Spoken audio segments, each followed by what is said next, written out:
وَأَقِیمُوا الصَّلَاةَ اور نماز کو قائم کرنا، وَآتُوا الزَّکَاةَ اور زکوٰۃ ادا کرتے رہنا۔ آپ دیکھ لیں کہ توحید کے فوراً بعد حقوق العباد کا ذکر آیا ہے اور اس کے بعد نماز کا ذکر آیا ہے، اس امپورٹنس کو بتانے کے لیے کہ نمازوں کا خدا اور نہیں ہے، نمازوں کا خدا بھی وہی ہے جو ماں باپ کا خدا ہے۔ اسی خدا نے ماں باپ کے ساتھ اس نے سلوک کا کہا ہے جس نے نماز پڑھنے کا کہا ہے، لیکن پرائورٹی اس لیے کی کہ بعض اوقات دین پہ چلنے والے لوگوں سے حقوق العباد کے معاملے میں سستی ہو جاتی ہے، تو اسی چیز کو ہائی لائٹ کیا، اور یہ سٹائل آپ کو قرآن حکیم میں بارہا آئے گا کہ اللہ تعالیٰ نے توحید کے فوراً بعد حقوق العباد کا ذکر کیا اور اس کے بعد عبادات کا ذکر کیا، کیونکہ جو لوگ پریکٹسنگ مسلمان ہوتے ہیں نا، تو شیطان ان پہ پہلا حملہ یہ کرتا ہے کہ وہ اپنے گیٹ اپ میں تو اسلام نافذ کر لیتے ہیں، نماز بھی پڑھنا شروع کر دیتے ہیں، لیکن اپنے معاملات میں انتہائی برے ہوتے ہیں، اور اس کا گلہ آپ اکثر لوگوں سے سنتے ہوں گے، وہ دیکھیں جی انہیں داڑھی رکھی ہے، داڑھی رکھ کے پہ کیا کرتا ہے، وہ کون ہو؟ پھر داڑھی والے بھی کہہ رہے ہوتے ہیں جی داڑھی کا اس میں کیا قصور ہے؟ داڑھی کا قصور نہیں سر، آپ کا قصور ہے۔ لوگ یہ ایکسپیکٹ کر رہے ہیں کہ ایک بندہ پریکٹسنگ مسلمان ہے تو اسے الٹی حرکتیں نہیں کرنی چاہیے۔ کیوں؟ اس داڑھی کے اگینسٹ آپ عزت بھی تو عام بندے سے زیادہ اویل کر رہے ہیں۔ جب آپ عزت ڈبل اویل کر رہے ہیں تو سر جب پھر آپ کی پکڑ کی باری آئے گی نا، پھر آپ پہ پکڑ بھی ڈبل ہوگی۔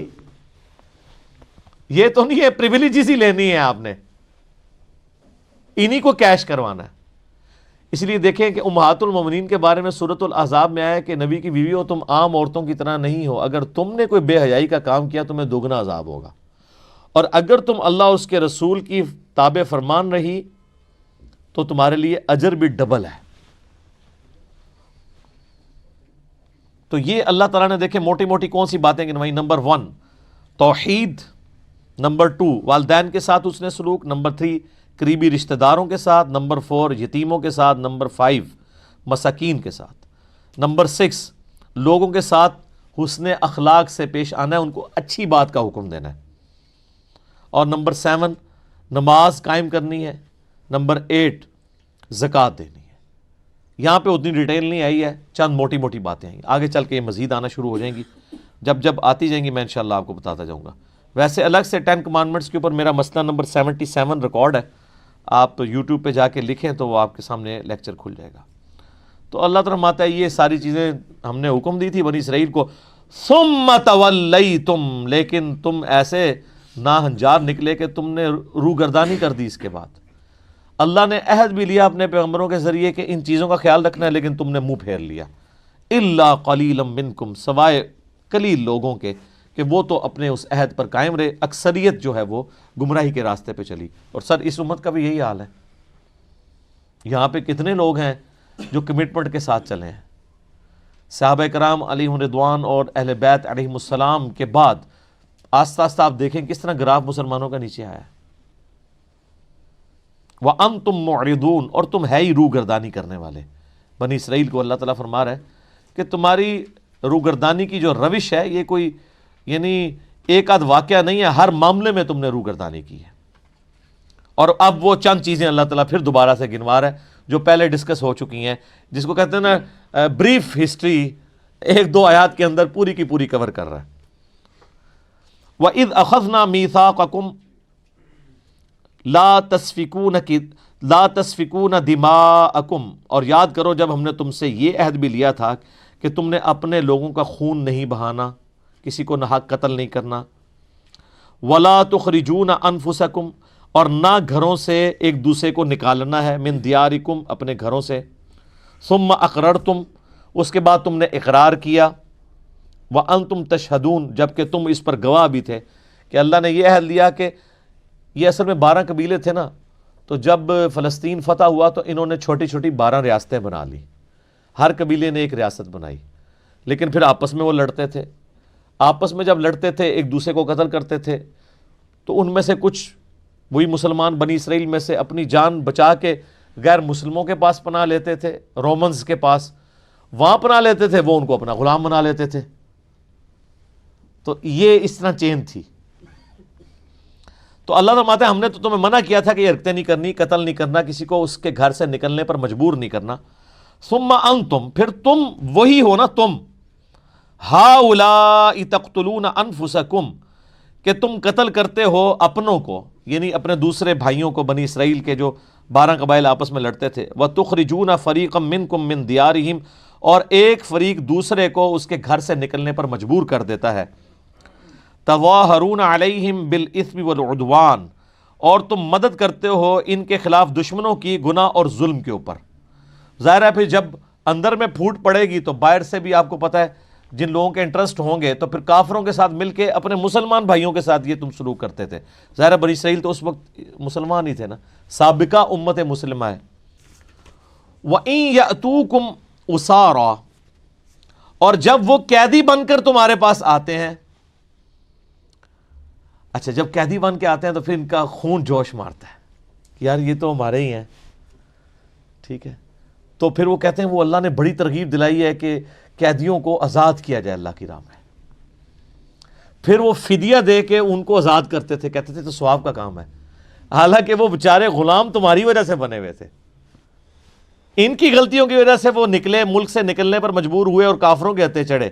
تو اللہ فرماتا ہے اس کے بعد وہ جب تمہارے پاس قیدی بن کے آتے ہیں تو فادوہم وہو محرم علیکم، تم بڑے پاک باز بن کے ان کا فدیہ دے کے ان قیدیوں کو آزاد کرواتے ہو، حالانکہ ان کا نکالنا، وہو محرم علیکم اخراجہم، حالانکہ ان کا ان کے ملک سے نکالنا تمہارے لیے حرام تھا.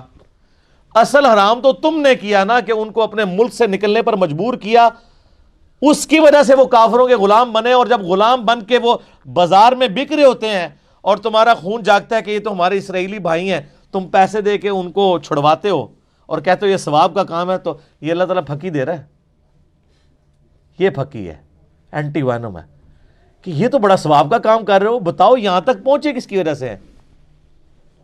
جو میں نے مولانا طارق جمیل صاحب کو کہا تھا نا، وہ کہتے ہیں میں نے علماء کو جراثیم نہیں کہا، میں نے کہا تھا انڈیا پاکستان سے جو لوگ آتے ہیں تو وہ جراثیم لے کر یورپ میں آتے ہیں، یہاں بھی فرقہ وارانہ. تو میں نے کہا شیخ صاحب یہ جراثیم ان کو لگاتا کون ہے؟ کسی گھوڑے کو ہاتھ لگایا تھا انہوں نے، یا کسی اسکواش کے پلیئر کو ہاتھ لگ گیا تھا غلطی سے ان کا، یا کسی پولیٹیشین کو ہاتھ لگا تھا، یا مولویوں کا ہاتھ لگ گیا تھا؟ تو یہاں پہ بھی اللہ تعالیٰ فرما رہا ہے کہ جن قیدیوں کو تم آزاد کر کے بڑا ثواب کما رہے ہو نا، کہ بڑا نیکی کا کام ہے قیدی آزاد کرنا، حالانکہ اصل تمہاری خطا ہے ان کو جو تم نے نکالنے میں مدد کی کافروں کی، وہ اصل حرام کام تھا، وہ حرام تم نے کر لیا اور اب یہ ثواب کما رہے ہو. تمہارے حرام کام کی وجہ سے تو بیچارے قیدی ہوئے تھے، تو تم نے وہ حرام کام کیا کیونکہ وہ بیچارے اس نہج تک پہنچتے. اب آ رہا ہے یونیورسل ٹروتھ، آفاقی حقیقت اس کے اوپر. افتؤمنون ببعض الکتاب وتکفرون ببعض، تم اللہ کی کتاب کے کچھ حصے پہ ایمان رکھتے ہو اور کچھ کو چھوڑ دیتے ہو.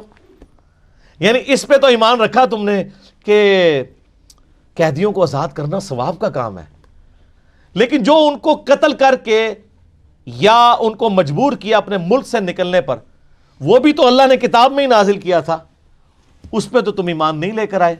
آدھے دین اپنی مرضی کا لے لیا اور آدھا دین اپنی مرضی سے چھوڑ دیا. اور یہ سب کچھ ہم بھی کر رہے ہیں. یہ مسلمانوں کے اندر یہ رائج ہے کہ وہ رمضان شریف کا خدا اور ہوتا ہے اور غیر رمضان کا اور. رمضان میں ماشاءاللہ یعنی ایسی نمازیں پڑھتے ہیں کہ جو پکے نمازی ہیں وہ بھی پریشان ہو جاتے ہیں کہ یار مطلب ہم بھی اس طرح کی نماز نہیں پڑھ سکتے. لیکن جیسے ہی عید کا چاند نظر آتا ہے تو صبح کا بھی انتظار نہیں کرتے، کیونکہ شیطان رات کو جو آزاد ہو جاتا ہے اسی وقت ویلکم کہتے ہیں. اور جناب آپ دیکھ رہے ہیں نوجوانوں کو اسلامی بہنوں کی خدمت کے لیے بازاروں میں گھوم رہے ہوتے ہیں، ٹھیک ہے، کسی نے سودا کسی کا وزنی ہو تو جا کے مدد کر دیں، اس لیے جا رہے ہوتے ہیں نا. تو یہ چند دین کے چند حصوں پہ عمل کرنا، بعض کو عمل کرنا، بعض کو چھوڑ دینا، یہ ہر جگہ اپلائی ہوتا ہے.